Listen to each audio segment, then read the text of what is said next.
think most of you know me. If not, you will get to know me in the next, are we going to go, it may go an hour? Is that the time we have? Yeah. So we have up to an hour. Might not take that long, but it's going to be a fun presentation. So let me share my screen with you. Let's see. We'll get started. All right, well, I am Michelle.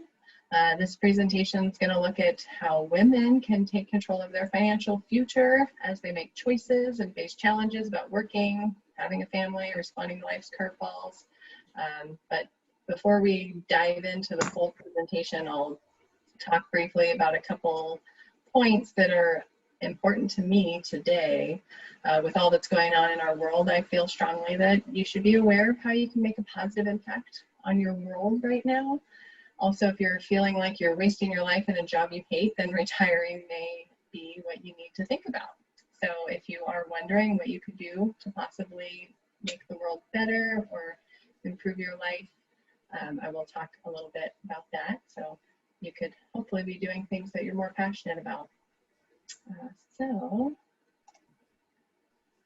how to take control of your financial future. The presentation is going to cover 3 points. Briefly, I'm going to talk about how to retire right now. I'm also going to talk about impact investing, and then the main presentation is going to be the 5 things every woman needs to know about investing. I am Michal Slate. I'm a certified financial planner here in Southern Oregon, and I'm the founder and president of Lighthouse Financial Planners and Advisors. And it is a women-owned and operated financial planning firm with a focus on empowering and educating our community toward prosperity that brings everyone up and into a life of grace, joy, and love. At least that's my mission. So what is retirement but just a transition out of a career? So I personally don't believe in a traditional retirement. Most of the clients I have helped quote unquote retire only transitioned into a life that looked very different from the one before they retired. Now that our world is digital and we have so many creative ways to earn a living, I believe that retirement can be achieved at any age. At any age, we can transition from a job we don't feel is our calling and move toward a calling that may end up being our job. I personally have done this when I left working for large financial institutions and started Lighthouse Financial. I feel called to help lift up women and regular families that are of a similar mindset in wanting to better our world. So you could retire into a life you love, and this can look different for everyone. I believe we all have different unique gifts, talents, curiosities, abilities, ways to connect with others. So if you're waiting to retire, that may cost you more than staying put. Sometimes it costs you your health, your family, your community. So you might need to take a look at what your options are. Some people will go part-time and supplement income with a side hustle. I've seen this work many times. If your job allows you to work part-time and keep some benefits, might be worth exploring. We are in a side hustle economy. That's where a lot of our millennials and younger people are making all of their income, actually. And some of you may already have savings or investments to supplement income until you are of retirement age, so that could be an option. And there are other ways where the IRS lets you access retirement accounts, such as the 72T distribution. That's an IRS term, but it just means you might be able to access your retirement money before you are of the age 59 and a half. Also, making money doing what you love. You can't make money watching Netflix maybe or going camping, but you can absolutely make money doing something that you love. Others have done it, so why not you? From my perspective, a financial plan always starts with what matters most to you. I take a deep dive with my clients' values, produce a financial purpose statement before structuring a financial strategy. So you might want to talk to an expert who can think outside the box to help you achieve your goals. The second topic I wanted to point out real quick is impact investing. This is a main topic right now because there's so much negative in the world happening right now, and I probably talk about impact investing every single day with different clients. So I wanted to educate you a little bit on what that is. it's probably a new term to you. So what is impact investing? To me, impact investing means working with different companies that are passionate about using what is right in our hands to make a difference. This is working to sustain, develop, and restore our world. This is taking stewardship to a higher standard and using restrictive screens and active ESG data integrations, along with a corporate engagement strategy to benefit the climate and communities we live in. To invest using a positive impact strategy has everything to do with endorsing the companies who are making a positive contribution to the world, engaging with companies to encourage positive change through shareholder activism, and excluding companies that exploit customers, communities, or who are at odds with the golden rule of loving our neighbor as ourselves. So that is impact investing. Now I can dive into our main presentation, which is the way you can take control of your financial future and the 5 things every woman should know about investing. Women have come a very long way in the last 50 or 70 years. We are professional and we are better educated. We have greater responsibility in the workforce, and we are often leaders in the household. Women are no longer just spouses or inheritors, but wealth creators and decision makers. Women have more purchasing and decision-making power than ever before. With all of this in the past history, women, you are now the primary breadwinners in over 40% of US households. This represents an almost 4-fold increase from 1960.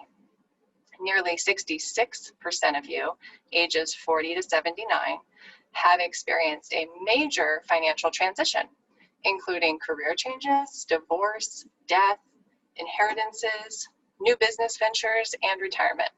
These changes are inevitable and often accompanied by uncertainty about financial matters. In addition, women's engagement in financial decision-making has increased overall. Nearly 96% of you share in or are primarily in charge of financial decisions. The roles vary from household to household, but almost all of you are involved in some way. And 90% of you will be financially responsible for your family at some point in your life. Let's see. So here are 5 things you need to know to take control of your financial future. 1, you have instinctive investor skills. It's imperative that you put those skills to work sooner rather than later. 2, life's other priorities can impact your plan. You are more likely to take time out of the workforce to care for loved ones, so you need to prepare now for time away. Investing for a family adds complexity. You need to be aware of and prepare for life's curveballs. 4, genetics are in your favor. As a woman, you need to account for living longer and plan your financial future accordingly.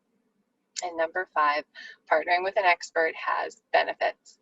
Asking for help with a financial strategy may help you reach your goals. So, number 1, you have instinctive investor skills and should start putting them to work. So in general, you may be further ahead of the curve than you think you are when it comes to investment philosophy. That's because as a woman, you likely have positive investor traits that will help keep you on the right track. When compared to the opposite sex, you're less likely to take financial risk. You tend to have a long-term outlook, meaning that when you invest, you tend to buy and hold. In fact, men tend to trade stocks 45% more often. Women tend to be less reactionary with financial news. If you hear about some market uproar, you won't immediately go to your computer or financial advisor and place a trade. This is a positive investor trait because most investors are looking to reach long-term goals, not just win or lose based on what's happening right now. So men tend to focus on competitive investing, coming in first or accumulating more. Women typically focus more on goals, long-term planning, and preserving the money they invest. In fact, 77% of you view money in terms of what it can do for your families. It's not simply accumulating money, but how money can serve you and meet the needs of those you love. We're not saying one is better than the other when it comes to investing, as different investment goals require different investment techniques.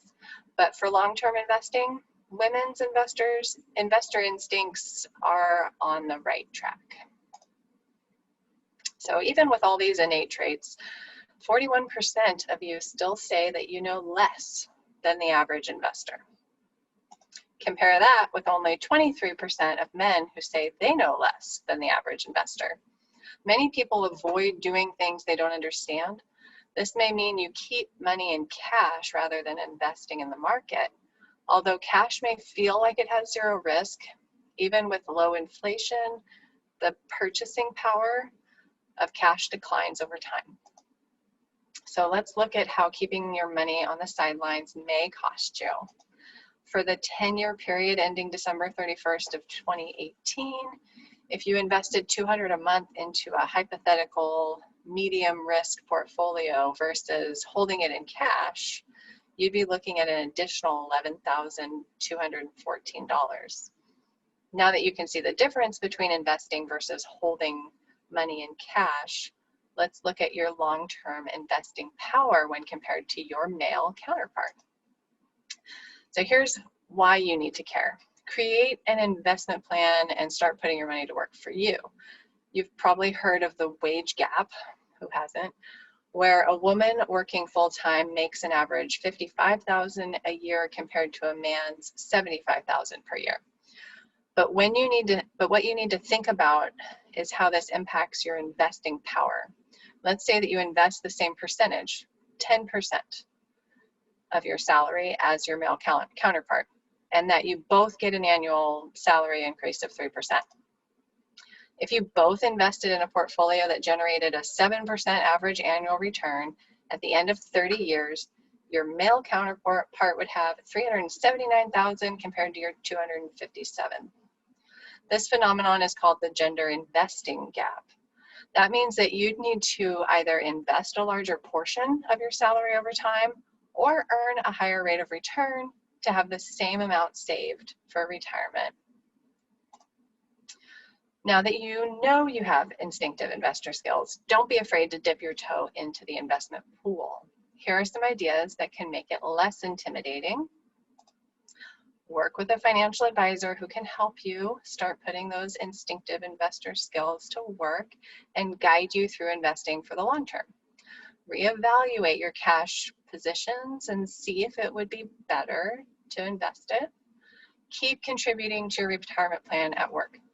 Be sure to check in on those investments and rebalance them as necessary. Educate yourself by attending things like this. Be aware of the gender investment gap and make any necessary changes to the amount you invest into your retirement account. Advocate for yourself and your work. Don't be afraid to ask for a pay raise and invest in your future. Another factor that can affect your financial future is time away from the workforce. So let's look at how life's other priorities can impact your plan. Women are more likely to take time out of the workforce to care for a loved one, usually a child or an ailing family member. 27% of you will stay at home to care for your children, while 23.7% will work part-time. 17.5% of you are unemployed, so you can spend time caring for an ailing loved one, while 19.7% work part-time. Being out of the workforce may be the right choice, but it's important to understand the potential impact an extended absence could have on long-term goals and what may need to be done to make up for that time away once you return. Whether you've personally made a decision like this or you know someone who has, you know it's an incredibly personal decision that can be both emotionally and financially taxing for families. But knowing what to prepare for financially while you're out of the workforce can help. So since you're more likely than your spouse, brother, father, or whoever to take time out of the workforce to care for others, let's look at how that may impact you financially. Calculating the impact of time out of the workforce can be quite challenging. It's not as simple as multiplying your last salary by the length of time you aren't working. That's just the tip of the iceberg. You may earn less upon re-entering the workforce or while transitioning from part-time back to full-time. This impacts your overall salary growth over the rest of your career. Plus, when you aren't working, you can't contribute to your 401k or retirement account, which impacts your retirement earnings and balances over your career. And your Social Security and medical benefits could also be affected. Not to mention the gap it will leave in your resume, the promotions you may miss out on, the gap in workplace knowledge you may experience when returning, and the networking opportunities among colleagues. Let's look at some examples of the financial impact time away from the workforce may have over time. So let's just look at this example, Jennifer. She's 45 years old and a nurse manager. She quit her job to care for her father, who is battling prostate cancer. He's now in remission and she's ready to go back to work. She wants to know the long-term impact of her time away and how it affected her salary growth and her retirement plans. Her goal is to retire in 20 years and she wants to know if this is still possible. So in this example, we assume that when she quit her job, her annual salary was $85,000 and she was contributing 8% to her 401k. With an employer that matched her 6%. Her 401k balance was $100,000. Her previous position was filled while she was gone, so she is rehired as a bedside nurse, making $15,000 less than when she left. But to calculate her catch-up, she has to look beyond her salary.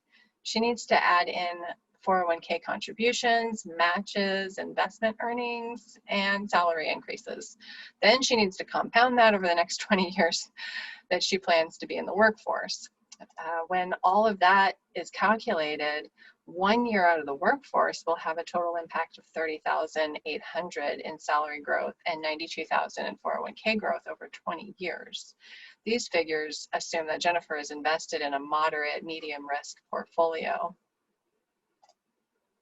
So now let's look at Amanda, who was only 35 years old, and she was a marketing manager making $75,000 a year until she had her second child 5 years ago, and she and her spouse decided to have her work part-time at $45,000 for 5 years until their second child entered kindergarten. Let's see what the financial impact of working part-time had over 5 years and how this may impact her plans to retire at the age of 65. This example assumes she started her 401k balance with $75,000, contributed 8% of her annual salary with a 6% match. We also assume an annual salary increase of 3%. So based on this information, in 5 years, she missed out on $34,800 in salary growth and $19,000 in her overall 401k balance. Now in year 6, she returns to work full-time at her salary of $75,000. So over the course of 30 years, she'd be looking at missing out on $25,000 in overall salary growth. But her 401k balance would be $212,000 less than if she were to stay in the workforce full-time. So you may be thinking Jennifer and Amanda's chances of retiring at 65 are not very good. Even though they made the right choice for their families. It may seem like their only options are maxing out their 401k contributions and sacrificing to get to that goal of retirement. However, there are things that you can do in preparation for time away from the workforce, such as opening a spousal IRA. You could make 401k allocation adjustments. You could make annual increases to your 401k contributions. So it's important that you stay involved, even if you're working part-time or you decide to take time away from work. So let's take a closer look at a few of these options. So think about contributing to a spousal IRA if you are married and plan to take time out of the workforce. To contribute to a spousal IRA, your spouse does have to have earned income for that year that exceeds whatever you're going to put into it. The amount for 2019 was $6,000 for those under 50 and 500 more if you're over, or 500 more than the maximum allowed for 2018, and it went up again in 2020. So suppose Cindy took 5 years out of the workforce to care for her mother, and her spouse contributed the $5,500 to her IRA that was invested in a moderate portfolio during that time. She'd contribute $27,500 to her spousal IRA. But because she invested in a moderate portfolio, she'd be looking at a total of $104,600 over 20 years in the spousal IRA. Keep in mind that contributing to IRAs do have income restrictions and tax considerations, so you'll want to talk to your financial advisor to make sure it's all in the best interest of you. Another idea is to revisit your 401k or other retirement investments with your financial advisor to ensure that your portfolio is properly invested. Increasing the amount of risk taken on may be scary, but it also may help you reach your goals. Let's look at a cumulative or a larger return over a 25-year period based on 2 different investment allocations. Over 25 years, the more aggressive one would have provided 340% more in cumulative returns. That said, the more aggressive allocation isn't necessarily the right one for you. It does depend on many things like your current age and how long it's going to be till you retire. So make sure you talk to your financial advisor before you do anything like that. But it's quite compelling. A little bit can go a long way when it comes to long-term investing. Think about increasing your contributions by just 1% a year.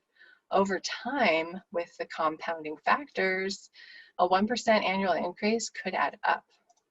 Let's look at someone making $65,000 a year at the age of 35, assuming they are contributing 6% to their 401k at that time, and they start increasing that contribution 1% annually. In both situations, they're receiving an annual employer match of 6% and average raises every year of about 3%. And so they start their 401k balance with $75,000 at the age of 35.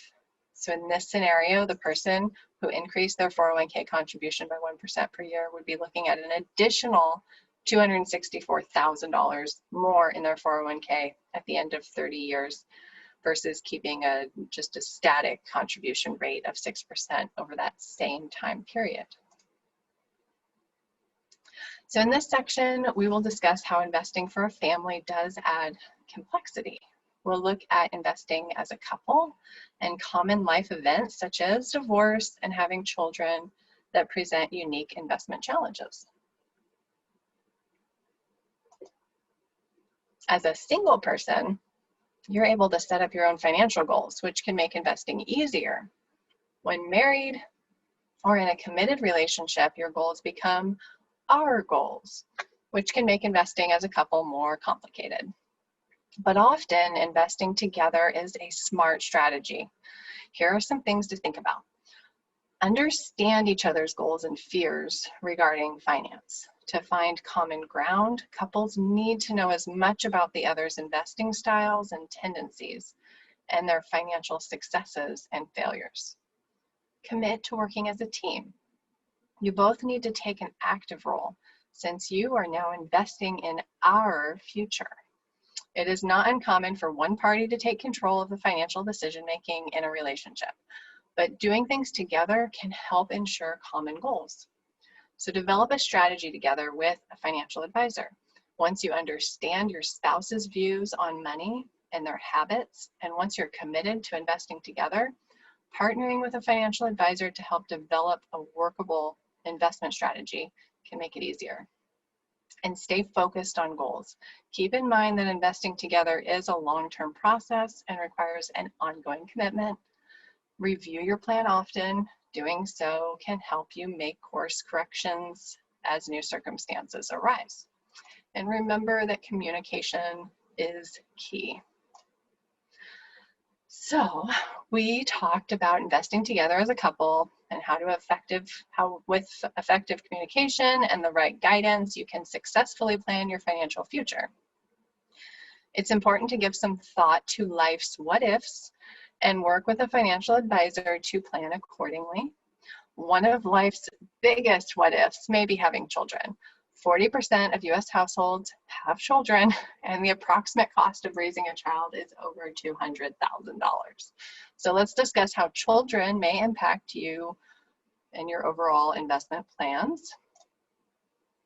A common planning decision families with children need to make is if we save for our child's college education and set aside money for retirement at the same time. So let's look at an example. Ashley is 35 years old and makes $90,000 a year. She is married to Jason and pregnant with their first child. She's not only focused on getting ready for the birth of the baby and the immediate financial needs, but also thinking about their future financial goals.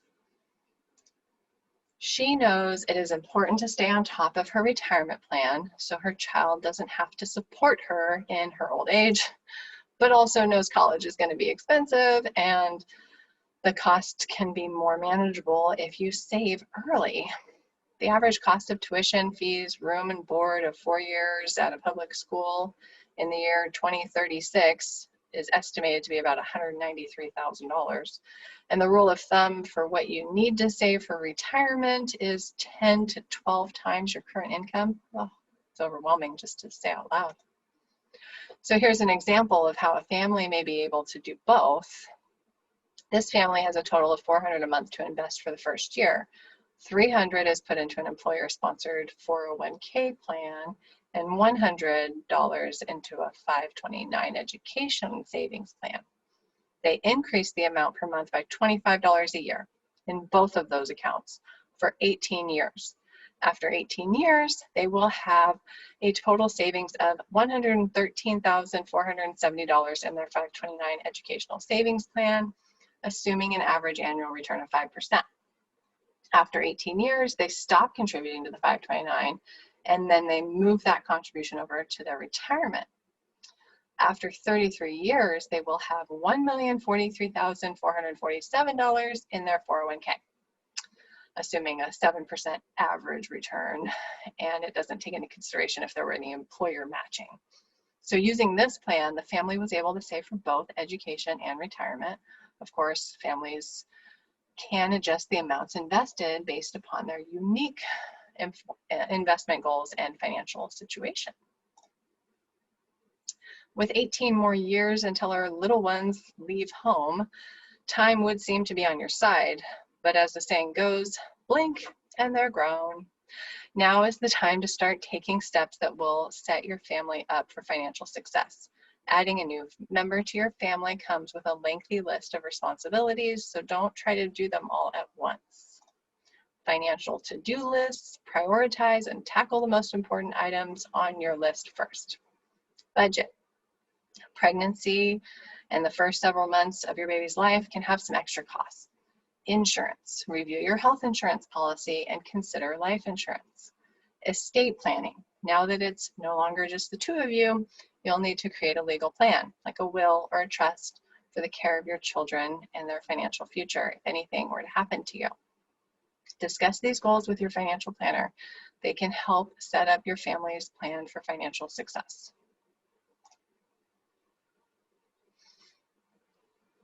Let's now look at an unexpected life event, divorce. No one knows for sure what the future holds, but it's important to know the impact it can have to your financial situation and to work with a financial advisor to plan accordingly. Approximately 41% of first marriages end in divorce. It's a staggering statistic, but it can't be overlooked and must be addressed when couples talk about planning their financial future. Getting divorced is costly and varies with each situation. It can range from $1,500 to $15,000. Divorce is a big life-changing event, whether it's a surprise or a mutual decision. It takes an emotional toll. It may also impact one's overall lifestyle along with their current and future financial situation. And because many women are not as involved with family finances, they may not feel prepared to make the financial decisions they'll now need to take on.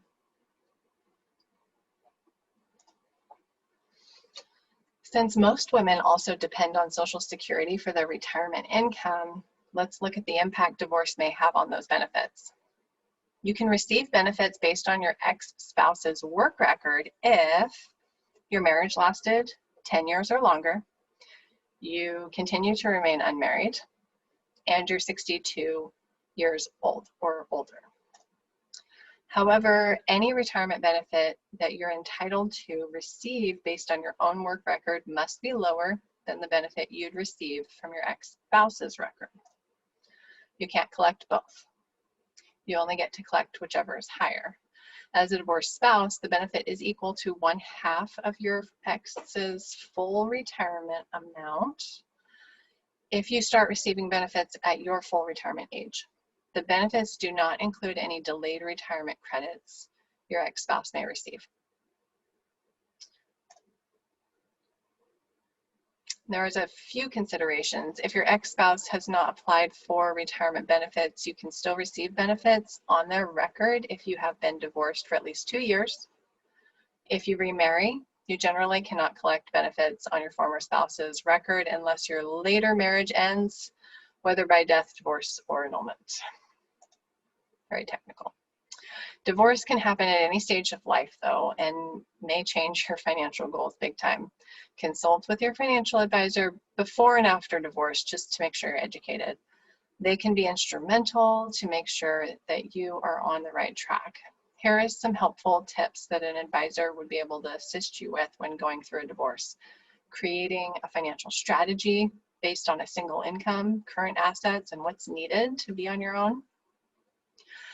We can review your Social Security benefits and make sure that you understand what you're eligible to receive. We'll revisit retirement investments and make adjustments based on your new circumstances. We'll watch and protect your credit rating by canceling joint accounts, removing unauthorized users, and getting a copy of your credit report.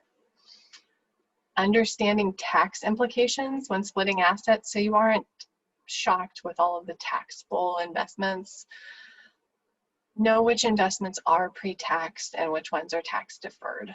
Very important. And make sure that you update beneficiaries and make changes if necessary. We would review any powers of attorney or trustees and be sure that they are exactly who you want them to be before and after a divorce. Okay, now something positive. Genetics are in your favor. So let's look at why, as women, genetics are in your favor. The oldest person to ever live for whom we can verify birth records was a woman. She died at 122 years and 164 days. Did you know that out of the 20 oldest people to ever live, 19 of them were women? And out of the oldest 100 people to ever live, 94 of them were women.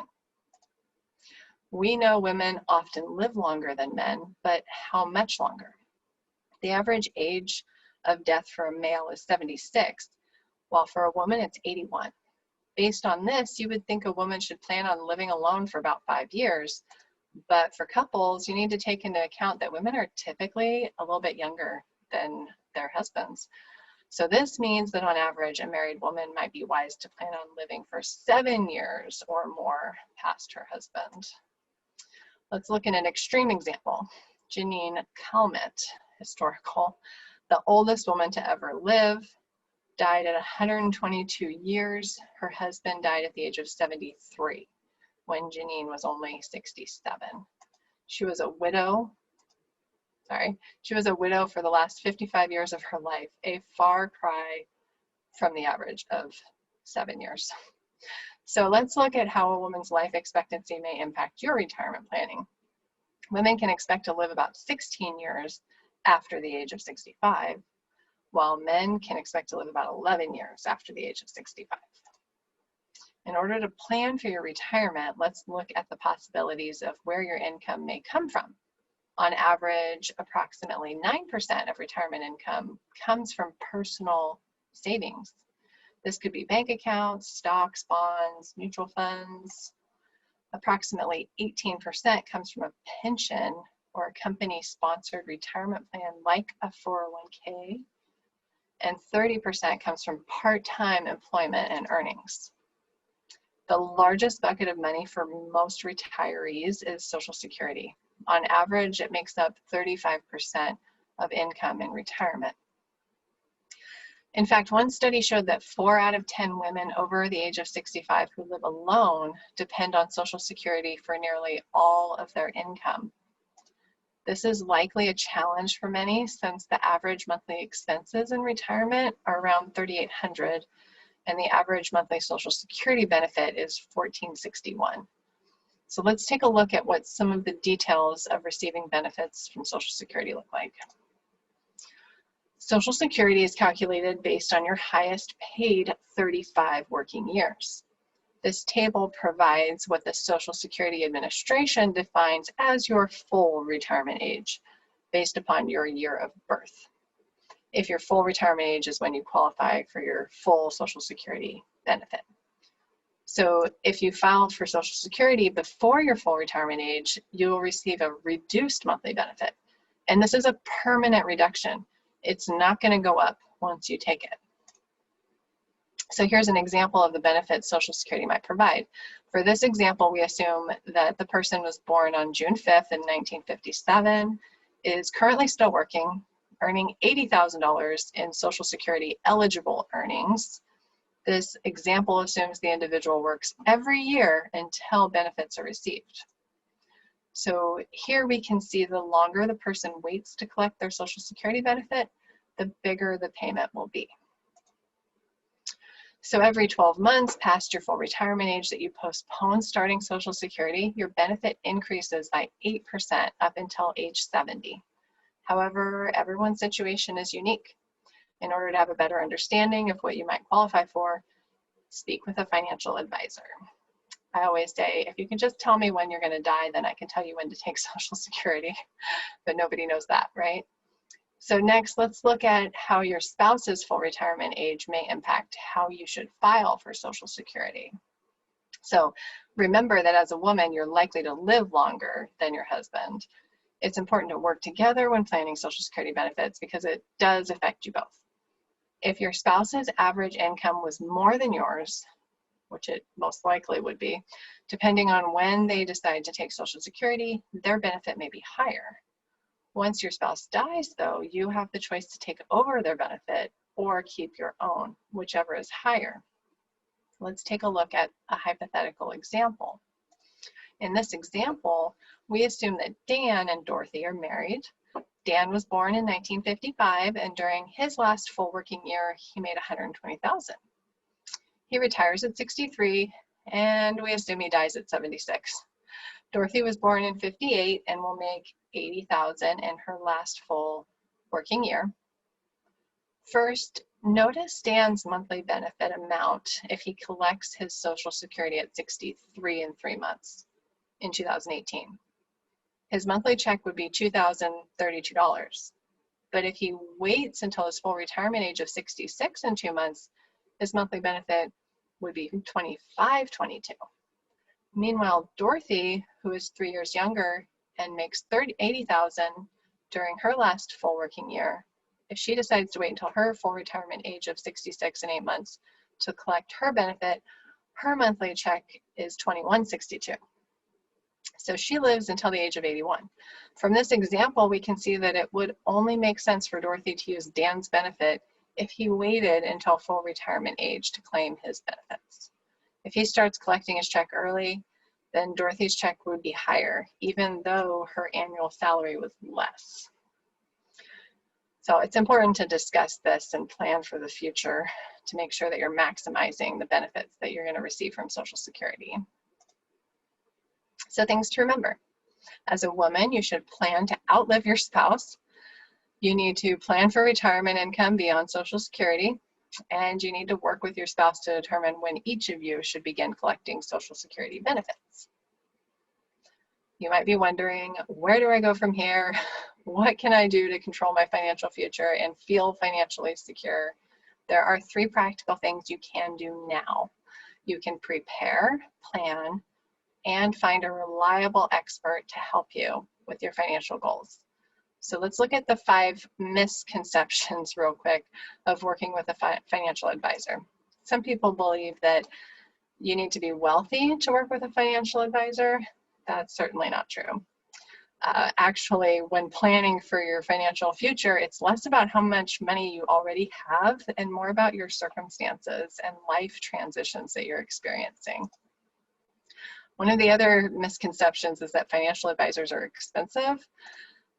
Far from being a financial burden, outlining a comprehensive financial plan with an advisor could save you money. You may identify areas where you could be more efficient with your dollars, such as refinancing your mortgage, raising your deductible on your homeowner's policy, or reducing your income tax withholdings. An advisor could also identify benefits your employer provides that you may have overlooked, like a match on your retirement plan or a health savings account. Another misconception is that a financial advisor is going to stop telling me to spend money and just invest everything, which in reality, a financial advisor will help you figure out what it is you want and then work with you to create a plan so that you can obtain it. A comprehensive financial strategy is designed to enhance the areas of your life that you find important. And one more misconception, or the 4th misconception, is that a financial advisors only help people with retirement, when financial advisors help with a wide variety of financial goals. Saving for down payments on a home, confused about college savings, unsure what to do with an inheritance, or how to invest for impact. A financial advisor can provide guidance on these and other financial topics. And you might think that hiring a financial advisor means you never have to do anything, when there are a lot of things your financial advisor will be able to help you with, but we can't do everything for you. We can't make you spend less or change your 401k contributions for you, and we can't change your tax withholdings. But we can provide accountability, guide you through the important financial decisions, and help you stay involved so that you reach your goals. Financial advisors have the investment expertise to create a comprehensive financial strategy for you, and they will work with you to create a plan that's tailored to your specific goals. It's important that you know it's specific to you. There's no one size fits all, so connecting with the right professional that speaks your language and can educate you in a way that you understand is really important. So, today we have discussed the 5 things you need to know to take control of your financial future. You do have instinctive investor skills, but life's other priorities can impact your plan. When you have a family, it does add complexity, but genetics are in your favor, and you can partner with an expert so that you are more likely to reach your goals. So you might be thinking, well, where do I go from here? What can I do to take control of my future? There are 3 practical things you can do right now. Prepare, plan, and find a reliable partner. So you can prepare and plan and find a reliable partner. And if you're not sure where to start, you need to reach out to someone that you can talk to that can help you with this. So this presentation has covered 3 parts. The main one was the 5 things everyone needs to know about investing, but we did talk about impact investing and a little bit on how to retire now. So I'm Michal Slate. I'm a certified financial planner here in Southern Oregon, and I'm here to help women prosper and lift you up and educate you in any way I can. So I would love to answer any questions that you have. We'll end my slideshow. There we go. How reliable is Social Security in the next 30 years? That's a really good question. I actually get that question a lot. Yeah, I was told not to count on it, she says. So I am 38 years old, and I personally would not count on Social Security being the primary source of income. It's hard to live on Social Security now for people, but it's not impossible. And I think it's more likely that there'll be some form of Social Security in 30 years, but it'll be reduced, or it will not keep pace with the cost of living that continues to go up. So living within our means is the best strategy in saving. If you can get to 15% of your income going into retirement, that's like the goal, but it's hard. So getting a good plan, good budget, but sometimes increasing the retirement 1% a year, like I talked about, can be an easier way to transition to getting your retirement higher, and then trying to not look at it all the time, especially when the world is falling apart. Try not to look at the balance, especially if you have 30 years. So, but yeah, I think there will be some form of Social Security, but I wouldn't count on it. 15% is a goal, but that is assuming you don't have any debt other than a mortgage, and you're able to keep your housing to under 30% of your total income. And then if you could put 15% of your income into a retirement account, that'll set you up for success. The most financially free people I work with that are retired have a paid for home and some form of retirement that they're able to draw on in addition to Social Security. So if you're already retired, then we work with what you have, but if you can save, especially for the next 30 years, that would be my advice.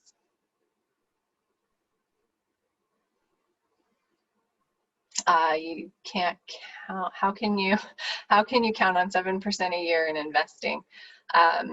So it's an average. 7% would be the average in a moderate risk or medium risk portfolio. That means some years it would be as high as 20, some years as low as negative 20 maybe. So it does go up and down, but most scenarios it would be at least 7 if you were invested for 30 or more years. That would be pretty predictable, but always depends on the timing. So it's hard to get, you can't get 7% in a fixed account like a CD or savings account, but if you take on a little bit of risk and you have the time to recover when the market does go down, 7% is pretty average for a medium risk. As long as you have some stocks in there, it's managed well, if you're working with someone who is good and helps you. So can't count on it. I don't know. It's hard to, can't count on it because it's not guaranteed, but most scenarios would show 7%.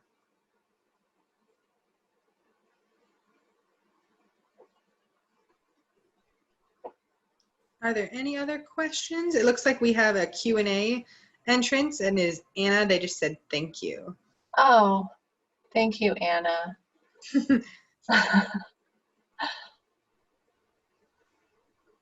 Yeah, so when you say medium risk, do you mean certain mixture ratio investment? Yes. So the highest risk, you can always, go to the casino, and that's definitely a higher risk than what I would be talking about. But when I say risk, I would say a high risk would be up to 100% in stocks. And that would be like your Amazon, your Facebook, Google, growth stocks. That would be a high risk. A medium risk would be maybe 50 to 60% in stocks and the rest in a fixed income or bond kind of portfolio. The safest you can go is 100% in treasuries, treasury bonds, or loans to really good companies, but you're not going to earn a whole lot in the bond world, but it does stabilize your portfolio, kind of acts as an anchor when the stock market goes crazy.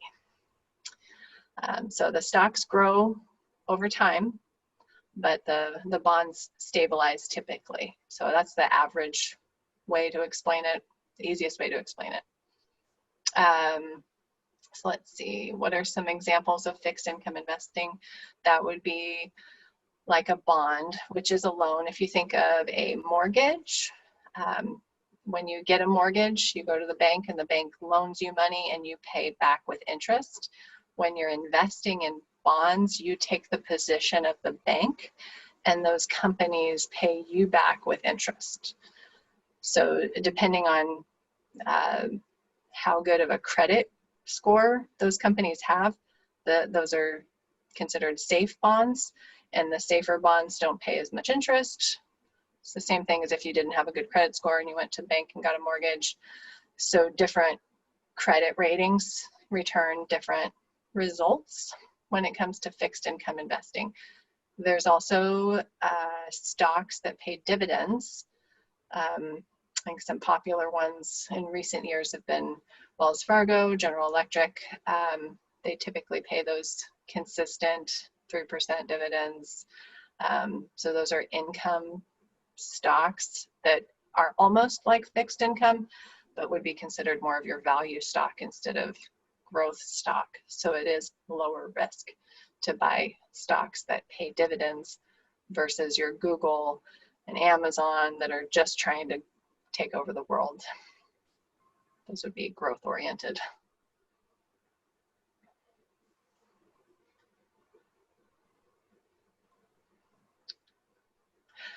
Let's see, so next question is, if 15% is ideal for retirement, how much should we put aside for short-term savings? This does depend on your job security. So if you have a really good job that you know you're going to have probably forever, but you know, with the recent COVID and everything, we all kind of feel like maybe we're not as valuable as we once thought. So the general rule of thumb is 3 to 6 months worth of living expenses, not counting your savings. So if you're not working, you probably wouldn't be saving. So it's those expenses that you really need to survive. If there's a 2-income household, then 3 months worth of living expenses. But if you're the only person earning money to keep the household going, 6 months worth of living expenses is ideal, because that will give you enough time to figure out what you're going to do and kind of restart somewhere. So it's good to, if you don't know what to do, just start with $1,000, you know, typical, just get some sort of savings in place would be to sell some stuff and get $1,000 to get you out of the spending pattern. If you're struggling with keeping an emergency fund or keeping a savings account, but try to get up to 3 to 6 months worth of expenses. It's okay that it's not going to earn a lot in a savings account. Some people will get nervous because it's just sitting there. What is it doing? And there's sometimes you can do a CD or something like that to get it earning a little bit, but really it's okay that it's not earning anything because it's there for an emergency. So it helps you sleep at night. It helps you work towards reaching your goals, and you will. It's a lot of it's mindset. So having that savings in place actually frees you up mentally to invest more.